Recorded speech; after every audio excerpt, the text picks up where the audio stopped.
할 것은요, 책의 556페이지 원가 방식. 그러니까 우리 항상 감정평가 3방식은 보실 때 있죠. 각각에 있는 방식마다 가격만 아시면 돼요. 임료는 그냥 넘어가세요. 자, 일단 첫 번째 지금 하고 있는 원가법이란 말 뜻이 뭐냐? 원가법 이 말입니다. 이 건물 짓는 비용을 통해서 이 건물 가격을 파악한다는 거예요. 자, 일단 이렇게 한번 봐보자고요. 현재 이게 서울에 있는 중심가에 있는 15층짜리 임대용 사무실 건물이랍니다. 근데 얘가 보니까 지어진 지 20년 경과된 현 시점에서 이 건물 가격이 얼마 될 것인가 파악할 목적이에요. 일단 이 건물은 사용연수가 총 50년을 쓴다 가정할게요. 또 50년 후에 이 건물 남아있는 가격이 없다 가정합니다. 일단 기본 전제는요, 땅값, 토지 가격 빼버리고 순수하게 건물 가격만 지금 평가할 거예요. 하는데, 자, 조심할 거 있죠. 항상 원가라는 것은 많이 들어봤지만, 회계학에서 원가를 많이 들어봤을 거예요. 근데 문제는 회계학과 감정평가에서 사용되는 원가는 전혀 다른 개념이에요. 그래서 항상 원가 방식을 비교할 때 회계학과 무조건 비교해서 그 답을 찾아야 됩니다. 그럼 제일 먼저 원가는 어떤 거냐? 이 건물 만드는 비용을 먼저 산출합니다. 하는데 만드는 비용이 자재비가 있고 노동비가 있고 또 뭐 있습니까? 뭐 이윤 같은 게 있다 가정합니다. 자, 감정평가도 자재비, 노동비, 이윤이 있다 합니다. 근데 잘 보세요, 이제. 자, 회계는요, 이 만드는 비용, 언제 비용을 지급하는 거면요. 이 건물 언제 지었습니까? 20년 전에 지었지. 그죠? 그 당시에 지었던 건축비가 분명히 있다는 거예요. 지금 쓰고 있는 회계에서 원가는 원래 가격, 원래 짓는 비용이라고. 그래서 20년 전에 지었던 건축비를 알아보니까 이렇게 들어간답니다. 자재비가 50억이고 노동비가 40억, 이윤 자체가 10억 들어가서 그 당시에 이 건물 짓는데 100억이 들어갔답니다. 자, 그런데 이미 이 건물이 20년 경과되었죠? 그 노후화된 만큼 감가할 수밖에 없어요. 이때 매년마다 동일하게 감가되고 50년 후에 남아있는 가격이 없다 가정하면요. 어쨌든 건물 짓는 비용이 100억이고 50년이니까 매년마다 얼마씩이에요? 2억씩 감가된 거죠. 따라서 이게 2억씩 감가된 게 총 20년이 경과됐기 때문에 총 40억이 감가되었다는 거예요. 그런 결과 이 건물의 현재 적상 가격, 남아있는 가격이 얼마냐? 60억. 이렇게 평가하는 방식이 뭐냐고 이게 회계입니다. 반면에 감정평가는요, 좀 다릅니다. 요 건물 짓는 비용이 20년 전에 지었던 비용이 아니라 현재, 즉 기준 시점 현재 과거와 똑같은 자재, 똑같은 방식을 통해서 다시 만든다고. 다시 만들면 20년 전에 지었던 건축비와 지금 짓는 건축비 같겠습니까? 분명히 다를 것 같아. 그래서 다시 해보니까 현재 이 건물 짓는데 이 정도 비용이 들어가야만 이 건물 지어줄 수 있답니다. 만약에. 따라서 현재 이 건물 짓는 건 200억이 들어가는데 이때 감가를 보니까 총 사용연수가 50년인데 총 금액이 200억이면요.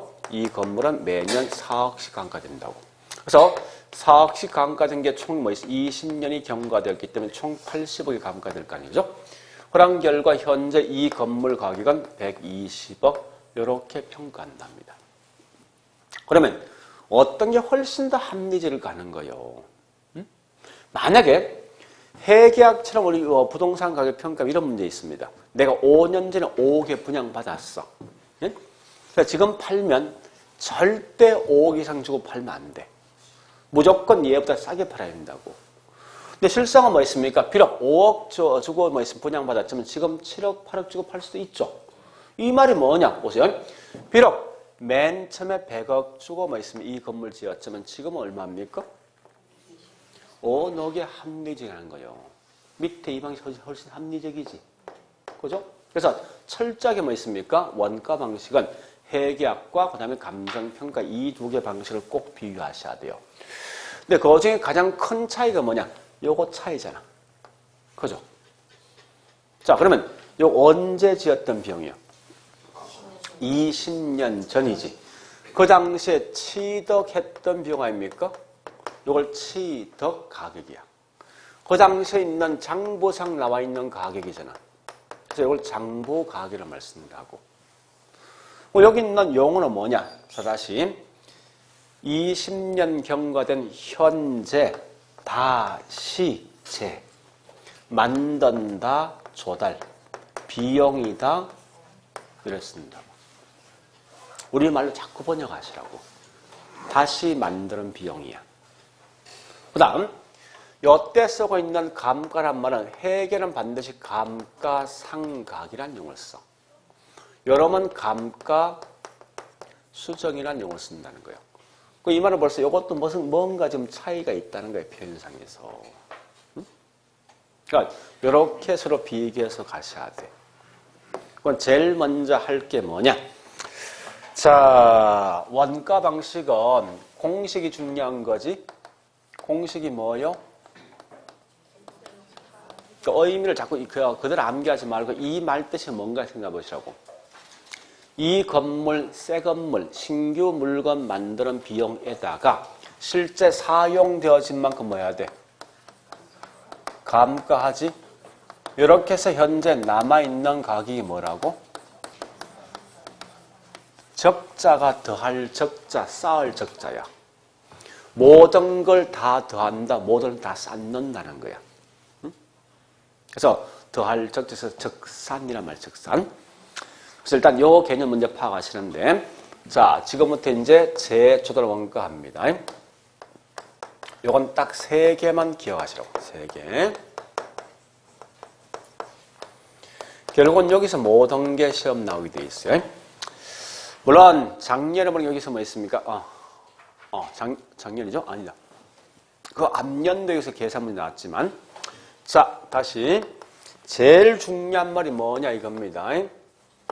어떤 시점의 현재 신규 건물 짓는 비용입니까? 중고 건물 짓는 비용이에요? 신규를 이제 나중에 감가할 거 아니에요, 그죠?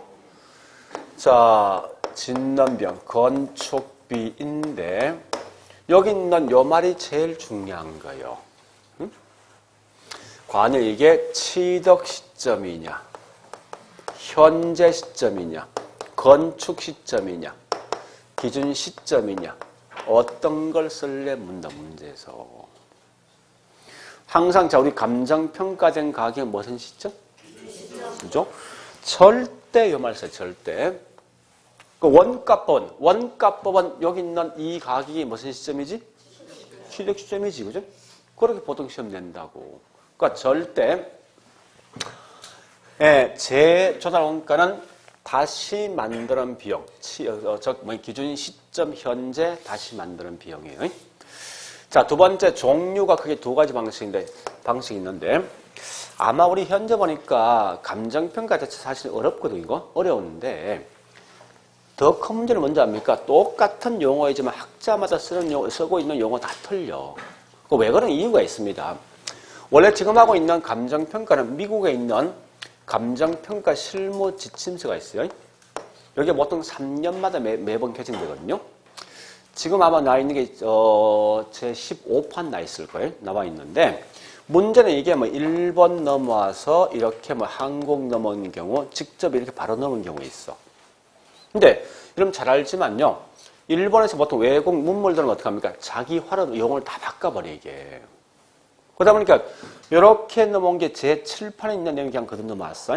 근데 지금 보니까 우리 미국에서 바로 넘어온 게 학제 넘어온 게 보통 많이 쓰고 있는 게 11판, 12판 이걸 많이 쓰고 있단 말이에요.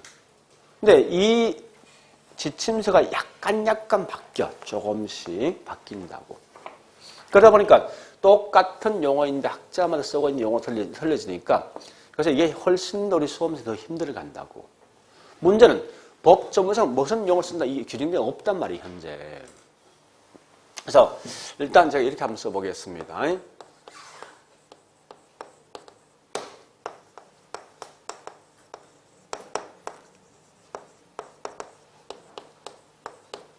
그러니까 이걸 그대로 쓰면 이 말 아닙니까?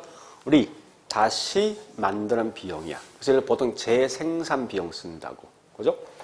이걸 바꾸는 거지. 교체 비용이요, 사실은요. 근데 이걸 보통 쓸 때 일본에서 뭐를 쓰느냐? 이걸 갖다 뭐 있습니까? 리프로덕트를 가지고 복조, 복제, 복사, 코스트, 원가란 말을 쓴단 말이에요. 이게. 밑에 있는 얘는 뭔가 하면 대체, 대치, 원가 이렇게 썼을 때. 주로 우리 시험 내 보통 이런 용어를 많이 쓴답니다. 쓴다면. 물론 쓸 때 반드시 그거 뒤에 영어로 반드시 써주게 돼 있어. 실제. 자, 근데 이게 어려운 거 아니에요. 사실은. 복조한다, 복사한다, 복제한다 말 뜻이고요. 자, 무슨 말이냐 이겁니다. 여기 있는 노란 분필을 복사하면 노란 게 나옵니까? 흰 게 나옵니까? 그게 복사야. 똑같이 복제하는 거예요. 대치는 이 노란 분필 대신 빨간 거 쓰는데 이 대치거든요. 그렇게 하시면 돼. 즉 무슨 말이냐? 다시 해볼게요. 자, 이 노란 분필이 과거에 만들어진 거예요. 이 분필을 만드는 원가를 지금 알 목적이야. 근데 보니까 지금도 이런 노란 걸 만들고 있대. 요 비용을 통해서 이 노란 분필 만드는 원가 한다. 이게 복조 원가, 복사 원가, 복제 원가야. 자, 다시 대치가 뭐냐 이 대치입니다. 이 노란 분필 가격 파악을 목적인데 지금 이 노란 걸 안 만들어. 그래서 가만히 보니까 이 빨간 거 만들고 있거든. 요거를 통해서 이 노란 분필 원가 안다. 이게 대체 대치라고. 개념 파악됐어요? 한번 더 해볼게. 자, 우리 차를 보니까 내가 3년 전에 보니까 소나타를 샀어. 현재 요 소나타 만드는 원가를 파악할 목적이에요. 지금도 이게 만들고 있습니까? 있지. 그 물건을 통해서, 이 물건을 통해서 소나타 가격 파악한다. 이게 뭐예요? 이게 복조지. 복사. 똑같은 거니까. 자, 다시. 내가 T코를 지금 타고 있는데, 자, T코 만드는 비용을 지금 알 목적이에요. 지금 만들고 있습니까, 이거? 아니요.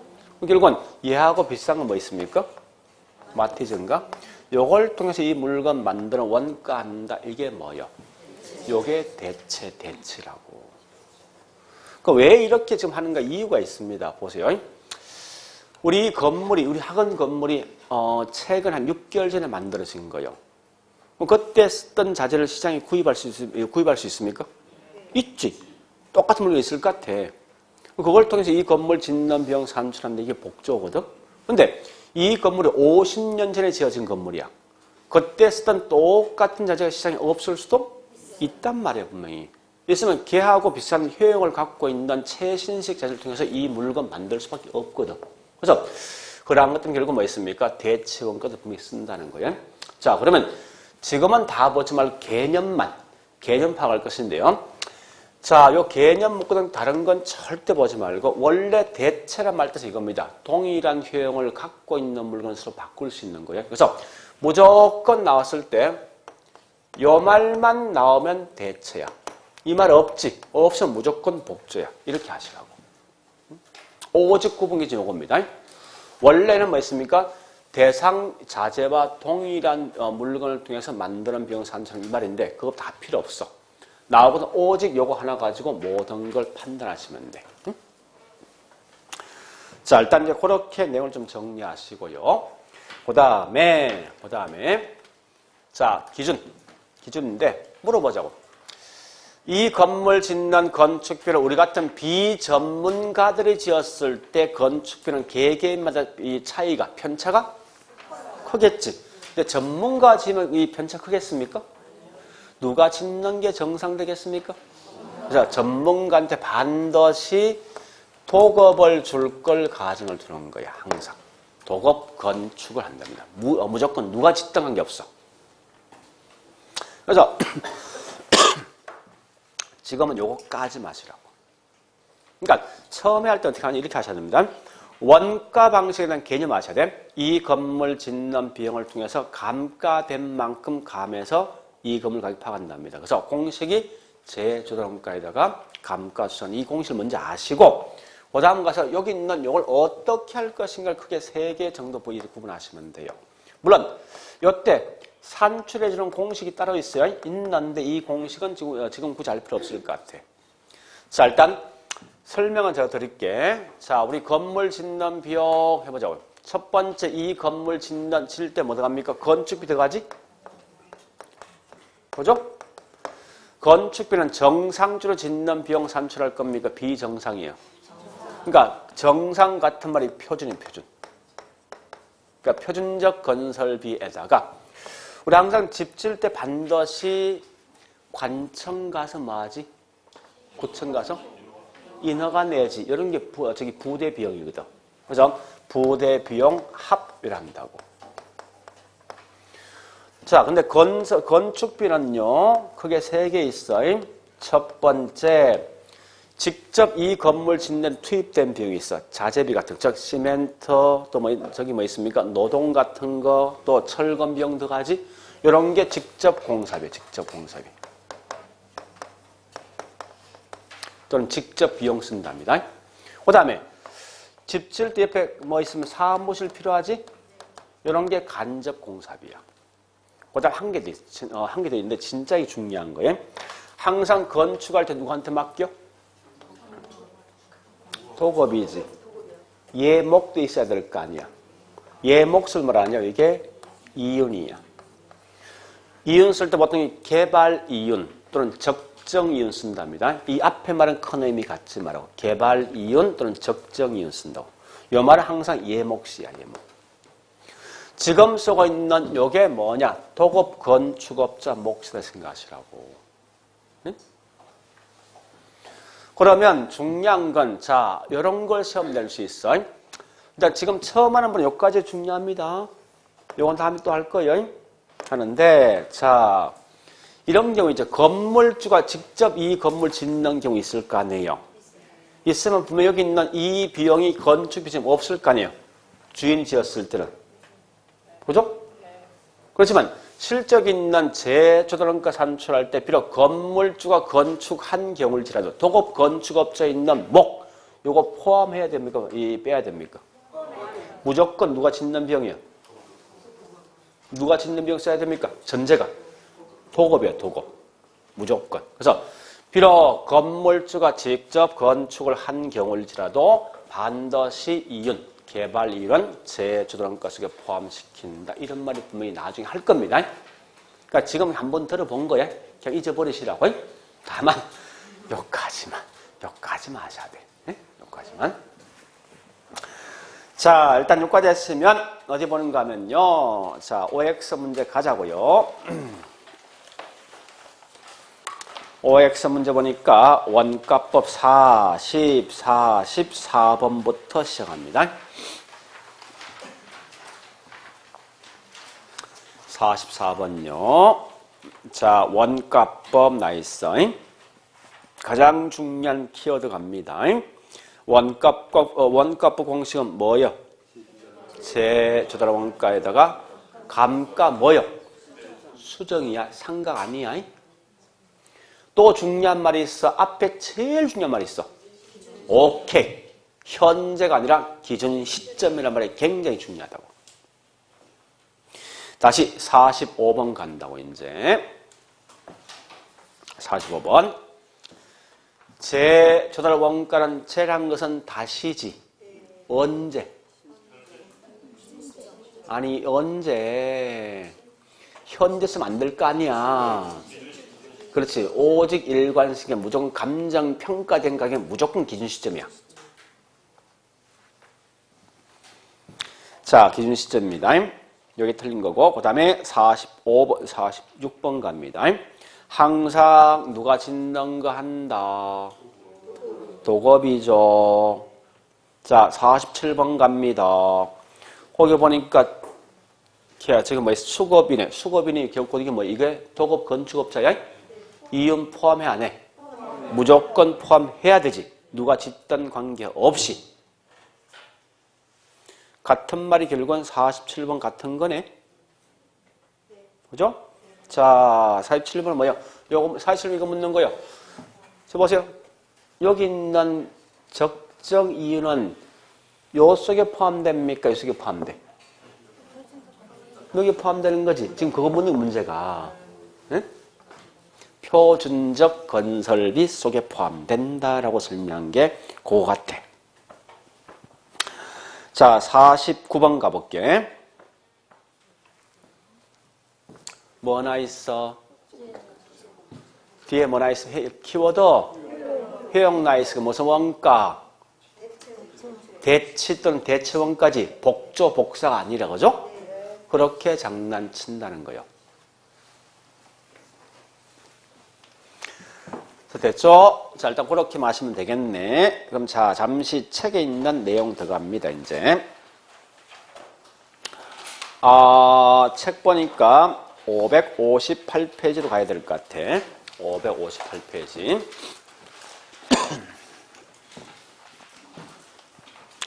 자, 양갈로 2번 제조달 원가 나 있습니다. 자, 거기 보니까 어이가 있다죠? 어이에 보니까 자, 첫째 줄 가장 중요한 키워드는 뭐? 오케이. 그게 제일 중요해. 기준 시점. 그죠? 자, 그 다음에 우측 갑니다. 우측에 종류 두 개 있지. 동그라미 1번. 재생산 원가? 이런 말 쓰나? 자, 하여튼 뭐 짬뽕 했는데, 그런 말보다 이렇게 바꾸세요. 우리 실제 보니까 복조로 나왔지. 아까 문제 보니까. 그죠? 복조, 복제, 복사. 복조. 한자는 복조 나 있네요. 그죠? 한자 복조입니다. 복조, 복사, 복제. 같은 말이에요.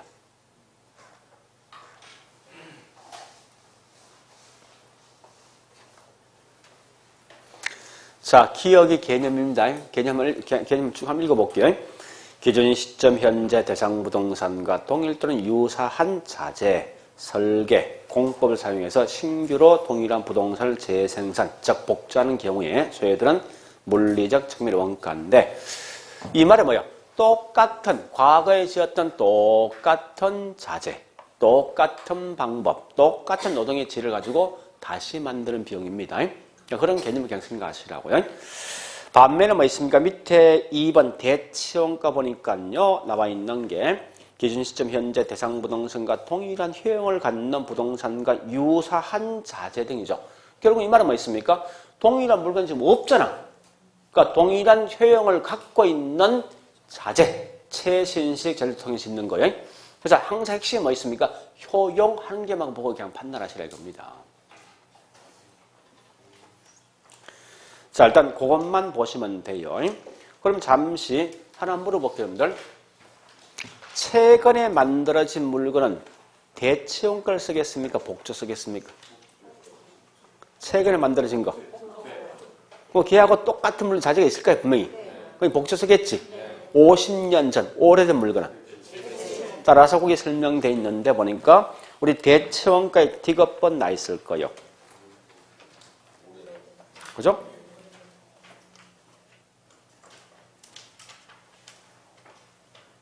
예. 반대로 뭐 있습니까? 동그라미 1번에 있는 복조원가에 니은번 나 있을 것 같아. 신축 부동산이 유용하다 하는 거예요. 줄 것치 말고. 한번 이런 거에 장난 안 칠 것 같아요. 와서는. 한번 그냥 들어보고 그냥 넘어가시라고 가볍게. 자, 그 다음에 넘어갑니다. 넘어가 보니까요. 저기 있는 뭐 있습니까?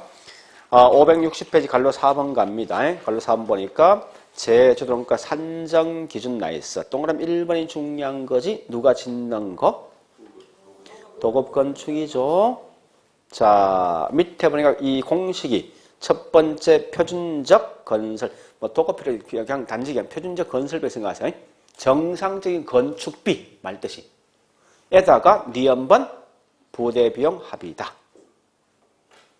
정상적인 건축비 뭐뭐 포함됩니까? 직접 공사비, 간접 공사비, 한 개 더 이윤도 포함된다. 그런 것만 기억하시고 나머지 561페이지 보니까 5번 같은 이런 건 보지 마세요. 그냥 넘어가세요.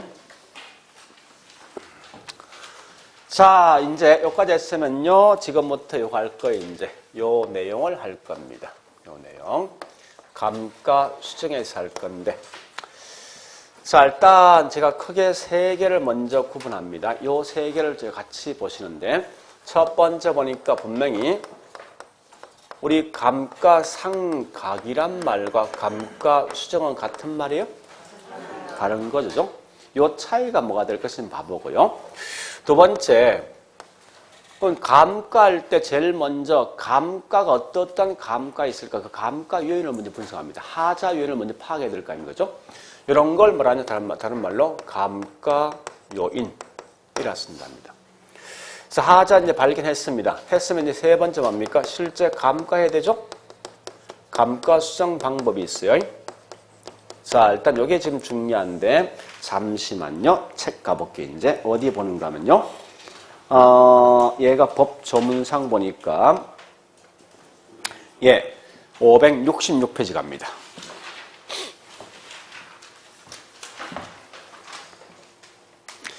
자, 거기 보충 설명 있어요. 한번 읽어볼게요. 경제적 내용 요소를 기준으로 해서 정액과 정률 또는 상한 기금 중에서 대상 건물에 가장 적합한 방법을 적용할 것. 요까지. 원칙은 뭘 한다고요? 내용 연수를 한다는 거야. 자, 보세요. 아까 보니까 20년 제가 썼다 했지. 20년 사용한 만큼 감가한다는 거예요, 이렇게. 그러니까 사용 연수라는 거예요. 그런데 사용 연수라는 방식, 크게 세 가지 방식이 있다는 거예요. 첫 번째가 정액법이 있고, 두 번째 정률법, 세 번째 상환기금법이 있어요.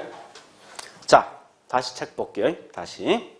이 경우에 물리적, 기능적, 경제적 감가를 고려한다. 잠시.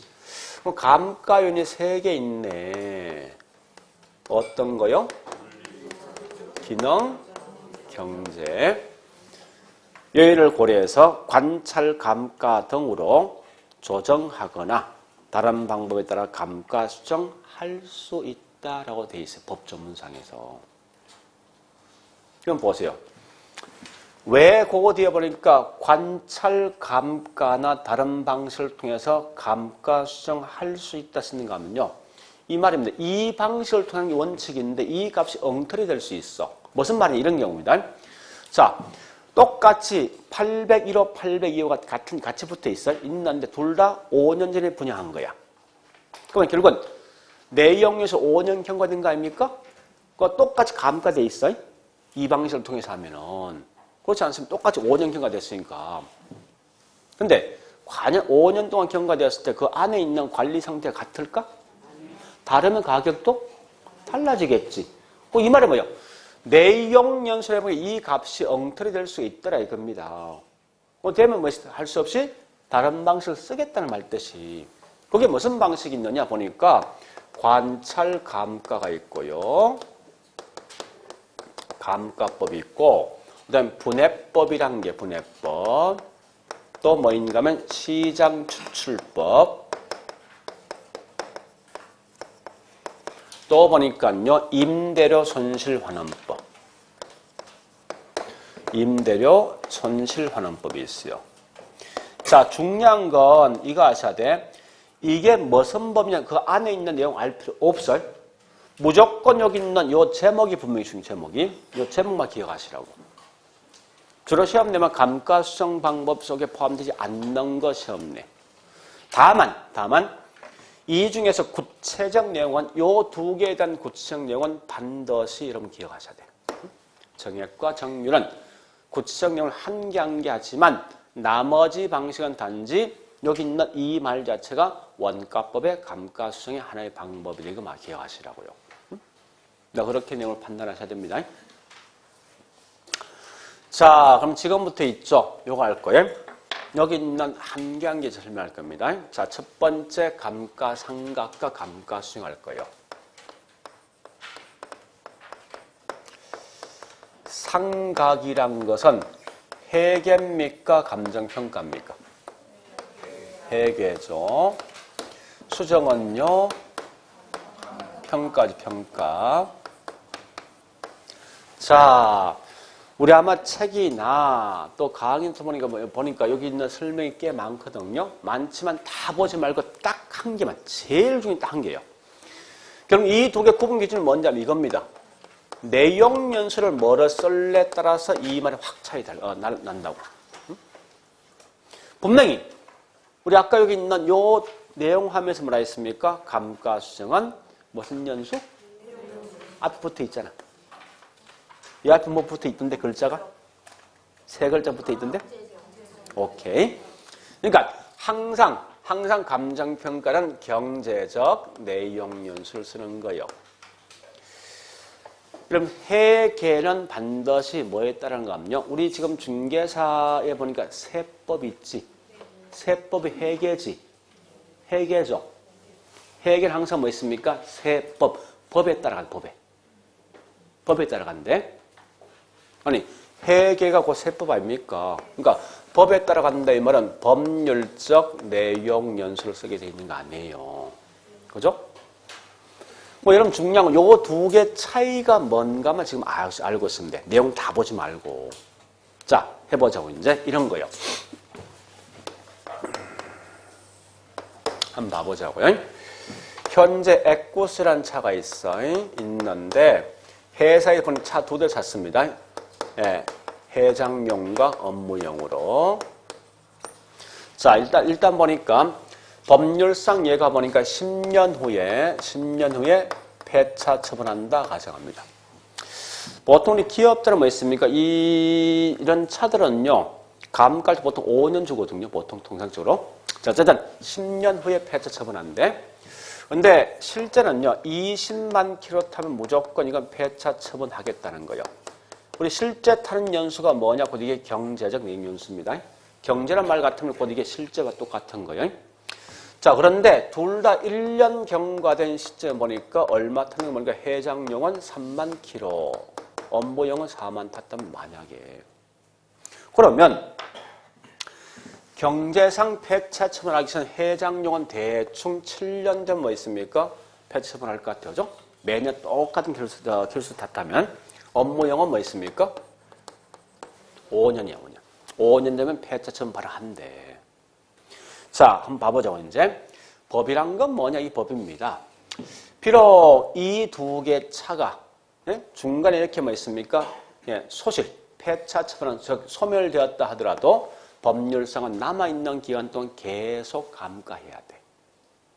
그런데 경제랑서 뭐 있습니까? 실제 이걸 사용되는 연수까지만, 예? 까지만 감가하고 물건이 소멸되면 그 이유는 뭐 감가하지 않습니다. 이런 게 뭐냐? 다른 말로 경제예요. 다시 할게. 법에서는요, 1년 딱 경과되지. 비록 탄 킬로수는 차이지만 무조건 법은 똑같이 감가되어 있어. 왜 그렇습니까? 법이랑 무조건 날짜가 중요한 거야. 탄 킬로수는 의미가 없다고. 근데 경제는 뭐예요? 그럼 실제 이거 1년 경과되면 중고차, 중고시장 내려면 가격이 똑같습니까, 이거? 그게 경제예요, 그게. 그러니까 그렇게 보시면 돼요. 경제는 동일한 기간이지만 탄 킬로수가 차이 있으면 가격도 차이가 있다는 거예요. 그 두 개의 차이를 먼저 기억하시라고. 그래서 이때 보니까, 자, 다시 합니다. 그래서 이 말 아닙니까?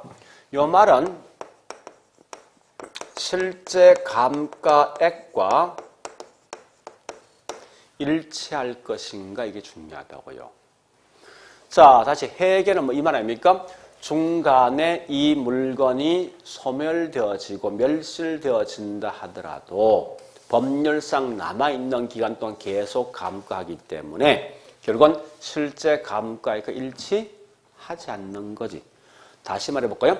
똑같이 이렇게 1년 경과되면 비록 탄 킬로수가 차이가 있다 하더라도 무조건 법은 동일하게 감가한다는 거예요. 그래서 실제 감가액과 일치하지 않는 거예요. 그런데 경제는 뭐 있습니까? 실제 탄 연수까지만, 즉 여기 뭐 있습니까? 예, 경쟁 내용에서 끝나죠. 끝나면 이 자체는 벌써 그냥 감가가 끝난다는 거예요. 또한 야채 보니까 1년 경과됐을 때 탄 킬로수가 차이가 있으면 가격도 차이를 둔다는 거지.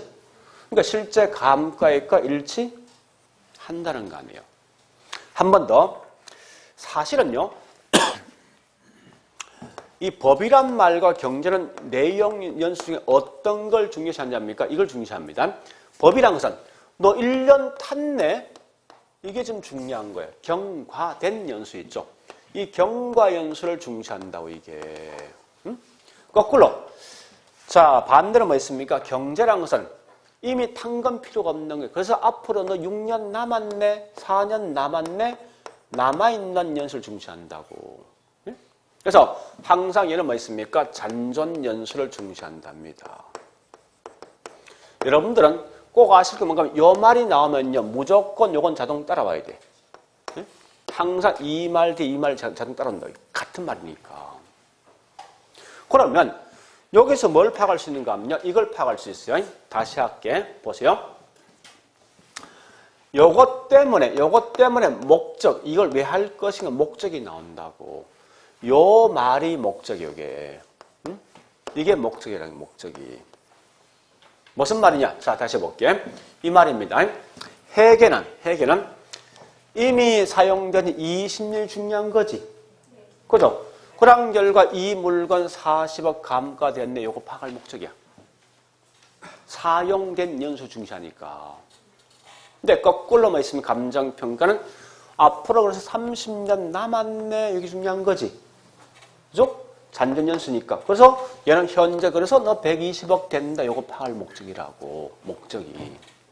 다른 거지.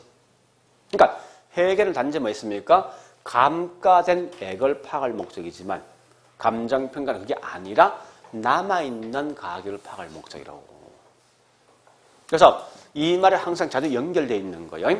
따라서 보니까 얘는 취득 원가를 적정 배분할 목적이지만, 그죠? 반대로 뭐 있습니까? 감정평가는 남아있는 현존 가격이 얼마 될 것을 파악할 목적이라고. 이게 다 연결되어 있어요, 전부 다. 자, 마지막 한 개 더 할게. 이런 관찰감가란 말 뜻이 뭐예요? 그냥 번역하자고. 관찰해서 감가한다는 거지. 그러니까 이 말하면 감정평가사 와서 한 개 한 개 확인한 후에 하자가 있는 걸 보고 감가하는 거야. 네? 이걸 인정할래 말래 하는 거라고. 자, 보세요. 이 말입니다. 아니, 회계는 무슨 연수? 무슨 내용 연수? 법이지, 법. 법은 중요한 건 굳이 와서 얘 차 몇 킬로 탔냐 이 구분할 필요 있어? 없잖아요. 그냥 딱 앉아서 뭐 있습니까? 몇 년, 며칠 탔네? 날짜가 중요한 거 아니에요. 책상머리에 앉아서. 그럼 와서 확인할 필요 없단 말이야. 이 말은 관찰, 감가할 필요 없단 말이야, 이건.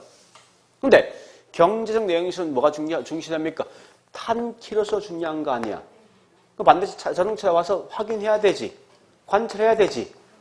그죠? 그래서 이 말은 뭔가 하면 회계는 관찰, 감가 인정되지 아니하겠지만 거꾸로 감정평가는 인정한다는 거야. 지금은 요거까지 맞자고. 지금은. 그러니까 힘들면 다른 거 다 버리고 있죠. 요것만 기억, 요것만. 요것 때문에 이렇게 쭉쭉쭉 나온다고. 됐죠? 그러니까 여러분 적어도 여기서 뭐 법이란 말과 경제는 뭔지 알고 있어야 돼. 경제는 실제 사용되는 거, 실제 사용. 법은 법으로 정해져 있는 거예요. 법으로. 자, 일단 그렇게 보시면서 이걸 보면 이렇게 서로 연결할 수 있습니다. 내려가는데 지금은 요 말이 중요하다 생각하시면 돼. 더 이상 더 가지 말고요. 자, 일단 여기까지 했습니다. 그 다음에 이제 할 게 뭐냐? 요거 할 겁니다. 물리, 기능, 경제, 감가 할 거예요. 자, 얘는 주로 묻는 게 어떠한 예가 어디 속에 포함될까 묻는 거예요. 자, 첫 번째 보세요. 이 말입니다. 물리적 감가는 이 건물의 껍데기가 문제 있는 거예요. 자, 일단 요거는 우리 책에 있는 내용까지 보겠습니다. 우리 아마 저기 강의는 없어요. 자, 564페이지 있어요.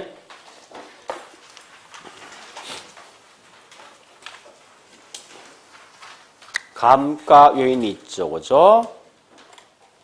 자, 우리 앞에 굵은 거 보지 말고 거기 세부 항목이 있지. 물리적 감가, 기능적 감가, 또 뭐 있지? 경제 감가, 맞으면 뭐 있지? 우리 가끔 이렇게 이 책을 쓰는 분이 있어요. 현재 보니까 우리나라 감정평가 규칙에는 물리, 기능, 경제, 감가만 있다. 이건 잘못된 거다. 그래서 법률 감가도 포함돼야 된다. 이렇게 쓴 책이 있어. 그건 걔가 엉터리야. 걔가 지금 뭔가 모르고 쓰는 거예요.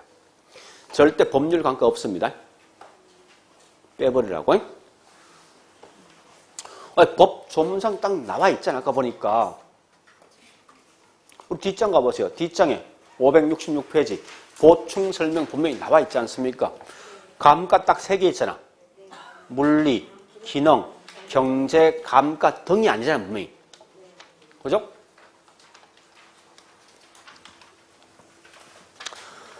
자, 요거 자주 묻는 거예요. 여기 보세요. 이때 어떤 예가 어디 속에 포함되고 묻는 거예요. 자, 이 말은 이 건물의 껍데기가 문제가 있더라. 물리 감가예요. 즉 우리가 알고 있는 마모, 파손, 훼손, 손상, 노후화 등이 전부 다 물리감가예요. 그러니까 전에 설명했지만 이런 게 물리감가라고. 이 말 아닙니까? 나이가 몇에 물었을 때 이렇게 40대인데 50대 보여. 이런 게 물리감가예요. 그죠? 그러니까 사람의 겉모습, 이 집의 겉모습이야. 겉모습. 그런 게 물리감가라고 보시면. 그래서 우리 암호곡에 있는 물리감가에 대한 원인 보세요. 그죠? 마, 멸, 파, 손, 노후화, 손상 나 있지. 그죠? 동그라미 1번, 2번, 3번에. 그죠?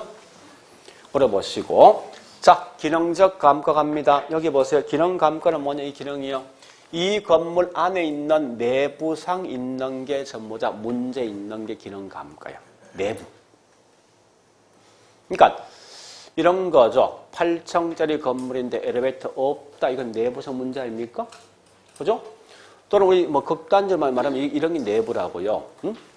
최신식 고급주택인데 보일러가 연탄 보일러? 내부죠? 그죠? 80평인데 방이 2개다. 20평인데 방이 6개다. 너무 과하고 부정한 거 아니에요? 내부상에서. 이런 전부 다 기능 감가라고. 그러니까 기능 오직 내부예요. 그래서 거기 나와 있지만, 그죠? 동그라미 1번처럼 구조, 자재, 설계상, 결함. 3번, 설계 불량. 4번, 형의 구식화. 능률 저하 등등이 나 있어요. 그 다음에, 자, 경제는, 이 말은 경제는 주변 환경과 서로 비교했을 때 어울리지 않는 게 경제 감가. 응? 내 건물은 주건대 주변 환경이 공장이다 등등이 결국은 다른 말로 경제 감가예요. 근데 이때 이 중에 가장 장난치기 쉬운 게 뭐냐 이겁니다. 여기 보세요. 대지 면적은 3만 평인데 건평은 10평이야. 토지 건물이 어울리지 않는 거지. 이게 어느 감가 속에 포함될 게 가장 중요하다고. 원래 법률상은 토지와 건물은 별개잖아. 근데 실제 부동산 학에서는 복합 부동산 전체를 하나로 보는 거예요. 전체를. 하나의 물건을 보는 거예요. 그럼 결국 이 말은 뭐예요? 토지 건물이 어울리지 않는다. 이 말은 내부상 문제로 본다는 거예요. 이걸. 따라서 얘는 철저히 이건 기능 감가야. 그래서 우리 그 책에 보니까요. 기능 감가 중에 동그라미 2번 있지. 2번. 그 말이 중요하다고.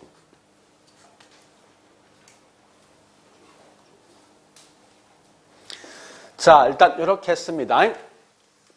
여기까지 했다고. 이제 마지막 가서 뭐 할 거냐? 이거 할 겁니다. 다시 할게요. 이렇게 이제 하자 발견했으면 이걸 어떻게 감가할 것인가 하는 거예요. 하는데 보니까 그게 5가지 방식이 있어요. 사용연수로 감가할래.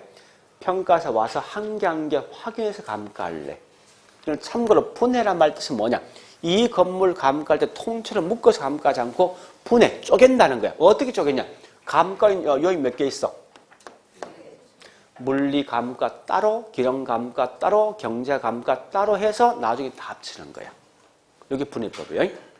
그 다음에 시장 추출은 나하고 비슷하게 있는 그 건물이 시장에서 비슷한 건물이 있어요. 걔가 5억 감가됐어. 그럼 나도 5억이야. 이런 방식 시장 추출이에요.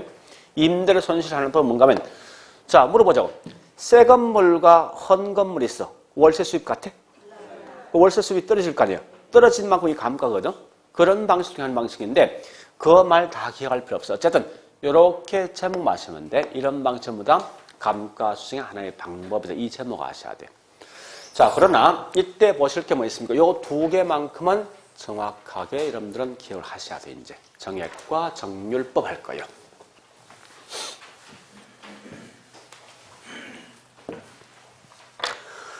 자, 실제 이걸 제가 보여주는 목적은요. 다음에 또 하겠지만 기본적인 개념 자체는 좀 아셔야 돼요. 이게 정액법과 정률법이 뭔가는 좀 아셔야 된다고요. 자, 이런 거요. 최초 이 건물 가격 10억인데 얘가 10년 동안 쓸 수 있답니다. 10년 후에 남아있는 가격이 없다 가정합니다. 이럴 때 매년마다 감가대액이 어떻게 감가될 것인가 봐보자고요. 일단 매년 감가액, 즉 매년 감가액을 먼저 구하고요. 두 번째 뭐 있습니까? 매년 감가된 걸 전부 다 더한 게 감가 누계액입니다. 마지막 보니까 이때 남아있는 가격을 뭐라냐? 적산 가격이죠. 자, 일단 정액법 해보죠. 정액법. 정액법 말 뜻이 뭐야? 이 말이죠. 총 몇 년? 금액이 얼마요? 매년마다 얼마씩 감가된다? 이게 정액법이에요. 동일한 금액씩 감가된다. 이게 정액법이라고. 누계액이 뭐냐? 첫 해는 누계된 금액이 1억이지. 2년째 합치면 얼마 됩니까? 3년째는 이렇게 점점 더 증가되는 거예요. 적산 가격은 뭐 있습니까? 여기 있는 요 가격에 누계액을 빼주면 되겠죠. 첫 해 남아있는 가격 9억. 2년째 이렇게 점점 떨어지겠다. 그죠? 반대로 정률법은 동일한 비율로 많은 거예요. 동일한 비율로 감가하는 거예요. 자, 만약에 감가율이 20% 된답니다. 뭐 첫 해 보니까 10억에 20%면 감가액이 얼마요? 누계액은 남아있는 가격은 8억이죠. 뭐 1년 말 되면 잔존 가격이 8억 남아있지. 여기에 대해서 다시 뭡니까? 20% 한다. 그러면 결국 얼마 됩니까? 1억 6천, 3억 6천, 6억 4천이지. 2년 말에 남아있는 잔존 가격 6억 4천. 또다시 1억 2,800, 4억 8,800, 5억 1,200. 이런 형태로 빠져나간 게 보니 이게 정률법이요. 그러니까 중요한 말은 뭐 있습니까? 정률은 동일한 비율을 하는 거예요. 정액은 동일한 금액을 통해서 한다고. 자, 그러면 요걸 통해서 뭘 할 건가 하면요. 요걸 그림. 자, 그래프 한번 그려볼게요, 이제. 첫 번째, 매년 감가액이 어떻게 될 것을 봐보자고. 자, 정액법은 매년 감가액이 똑같이. 이렇게 되는 게 정액법이에요. 정률은 매년 감가액이 점점점 뭡니까? 떨어지지. 초기는 얘보다 크지. 그죠? 이렇게 되겠네. 자, 이제 개념 정리합니다. 그래서 항상 매년 감가액은 정액은 일정하다 이 말이지. 그죠? 동일하니까. 정률은 시간이 경과되면 점점 금액이 감소하죠. 그죠? 그래서 감소한다. 이걸 체감한다. 이래 쓴다고요. 자, 다시 감가누계액을 합니다. 감가누계액. 자, 감가누계액이 있는데요. 정액법은 매년 동일한 금액씩 누적되는 거지. 1억, 2억, 3억, 4억 그러니까 매년 1억씩 누적됩니다. 그래서 이게 이렇게 되겠네. 그래서 이게 정액법이에요. 정률법 뭐 있습니까? 점점 커져요. 동일한 금액씩 누적됩니까? 그건 아니지. 점점 누적되는 금액이 더 적어진다고. 그래서 이런 형태로 분명히 되어질 거예요. 이렇게. 자, 그럼 이 구분 잘 하셔야 됩니다. 뭐를 구분하시는가 하면요. 요거 묻고 자는 거예요. 감가누계액이 정액법은 직선이지. 직선이에요. 그래서 얘는 반드시 비례하여 증가된다는 거야. 정률은 보니까 동일한 크기만큼 누적됩니까? 아니죠? 그래서 이건 정비례가 아니라 비례의 증가됩니다. 요 용어 잘 구분하시라고요. 비례이냐 정비례 구분하셔야 돼. 이게 다음에 또 할 겁니다. 하는데 지금은 중요한 건 정액이란 말과 정률 요 두 개만 구분하시면 돼요. 자, 일단 요까지 봤으면 책 볼게요, 이제.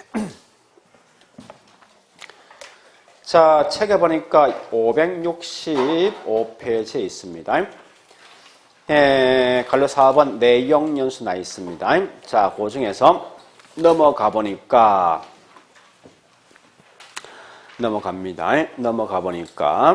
자, 동그라미 1번 내용의 첫 번째 무슨 법이죠? 기억번 정액법이죠. 지금은 의의만 봐보죠. 자, 읽어볼게요. 자, 감가 형태가 매년 일정액씩 감가된다는 가정이다. 그리고 감가 총액을 내역연수로 나누어 매년 감가를 구하는 방식이다. 그러니까 이 말이죠. 보세요. 감가액을, 총액을 뭐요? 매년 기간으로 나누는 방식이지. 이렇게 물어보면 이건 정액법. 그 개념을 먼저 하시라고. 그래서 여기와 그와 같이 뭐 있습니까? 감가 총 내역연수를 나눈다 쓰면 무조건 정액법이에요. 자, 다시 정률법 갑니다. 567페이지 니은번 A의 의의 갑니다. 읽어볼게요. 가치에 매년 일정 비율로 감가된다는 가정인데, 자, 그 다음에 줄 거 넣으세요. 잔존 가격에 줄 거는 잔존 가격. 잔존 가격. 그 말이 가장 중요한 거예요. 보세요. 요거 장난친다고요. 정률은 여기 감가율이야. 곱해주는데 요게 뭐예요? 요게 다시 만드는 가격이지. 요 값이. 그럼 이 말 쓰지 말아야 겁니다. 재조달 원가에다가 감가를 곱한다 이 말 쓰면 안 돼. 그럼 어떻게 돼? 매년마다 2억씩 감가되는 거 아니에요? 그렇지? 그게 아니라 항상 뭐요? 전년도 말에 있는 요 값이지. 요 값. 요게 뭐요? 이게 잔존 가격이야. 그러니까 절대 뭐 있으면 거기서 정률법 나와서 개념 묻거든. 재조달원가에다가 뭐 있습니까? 감가를 곱한다 이 말 쓰지 말고 전년 말에 있는 잔존 가격의 감가율을 곱한다 이 쓴다고 쓸 때. 그건 장난칠 수 있어. 충분하게. 지금은 그것만 생각하세요. 다른 건 절대 보지 말고. 그런 말이 훨씬 더 중요하니까요. 자, 나머지 설명이 쭉 돼 있거든요. 그냥 그대로 통과합니다. 그리고 571페이지 가보세요. 7번에 감가 수정 감가 상각 차이 있죠? 그죠? 거기 있는 내용 중에서 다른 거 보지 말고 목적은 아까 있던 거죠? 목적은 감가 수정을 가격에 적정하지 말고 이 말 대신 현존 가격 써놓으세요. 이게 훨씬 더 맛있습니다. 감가 수정은 목적은 현존 가격 파악을 말씀하라고. 거꾸로 감가 상각은 거기 비용 배분 나 있죠? 그거만 줄 거 넣고. 그 다음에 제일 중요한 게 밑에 내용 연수가 제일 중요하잖아요. 그죠? 내용 연수는 감가 수정은 경제적 내용 연수. 뭐를 중시한다고? 남아있는 잔존 연수. 장래 보존 연수 같은 말이 잔존 연수입니다. 감가 상각은 뭐 있습니까? 내용 연수는 법률적 내용 연수인데 이때에는 중시하는 게 경과 연수다. 이렇게 하시고요. 또 우리 중간에 보니까 관찰 감가 인정할래 말래 하는 거죠. 그죠? 관찰 감가 인정되는 게 감가 수정이지. 그죠? 감가 상각 인정치 않는 거죠? 그런 것만 좀 정리하시고요. 자, 넘어갑니다. 다른 건 그냥 통과하겠습니다. 자, 네. 그 다음에 574페이지 적산법. 뭐 이런 건, 나 같으면 안 보겠습니다. 그러니까 임료 같은 큰 의미 없거든, 사실은요. 자, 그래 하시고 좀 쉬었다가 578페이지 수익환원법. 마지막에 수익환원법 할게요.